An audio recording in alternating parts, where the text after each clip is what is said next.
রাজ্যের আইন শৃঙ্খলা অত্যন্ত দুর্বল, যার সুযোগ নিচ্ছে শাসক দলীয় দুষ্কৃতীরা। দুষ্কৃতীদের অপকর্মের হাত থেকে রেহাই নেই বিভিন্ন রাজনৈতিক দলের নেতৃত্বেরও। বক্তা কংগ্রেসের মুখপাত্র হরেকৃষ্ণ ভৌমিক। সোমবার প্রদেশ কংগ্রেস ভবনে এক সাংবাদিক বৈঠকের আয়োজন করা হয়।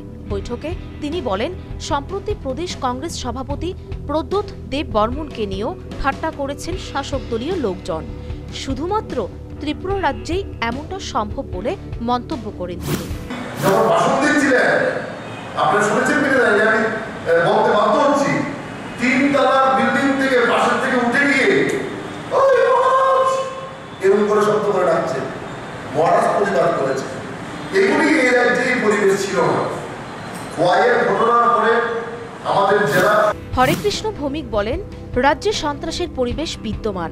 আসন্ন লোকসভা নির্বাচন, মানুষের ভোটদানের অধিকার ছিনতাইয়ের প্রয়াস করছে শাসক দলীয় কর্মী সমর্থকরা। সন্ত্রাসের মাধ্যমেই ভোট বৈতরণী পার হওয়ার পরিকল্পনা নিয়েছে বিজেপি কর্মী সমর্থকরা। এবং পূর্ব আসন 2টি আসনে জনসন করে নির্বাচনে বিভিন্নভাবে সন্ত্রাস করে মানুষের ভোটদানের অধিকারকে, মতভেদকে চিন্তাই করার জন্য, মতবাদকে চিন্তাই করার জন্য প্রয়াস নিয়েছে।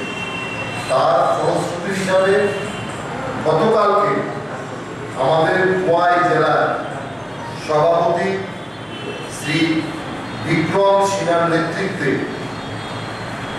কল্যাণপুর ব্লক প্রেসিডেন্ট, কল্যাণপুর ব্লকের ওবিসি চেয়ারম্যান সহ এদিন শাসক দলীয় কর্মীদের সমালোচনার ঝড় তুলেন কংগ্রেস মুখপাত্র। পাশাপাশি সাংবাদিক বৈঠকে কংগ্রেস নেতৃত্ব সদ্য প্রয়াত শাসক দলীয় বিধায়ক দিলীপ সরকারের প্রতি শোক জ্ঞাপন করেছেন।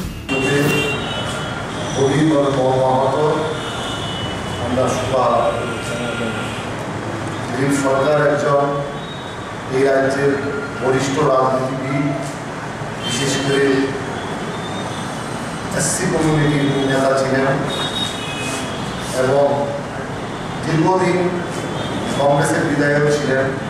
পরবর্তী সময়ে বিজেপিতে চলে গেছেন। তথাপিও এই বরিষ্ঠ নেতার মৃত্যুতে আমরা দুঃখ প্রকাশ করছি।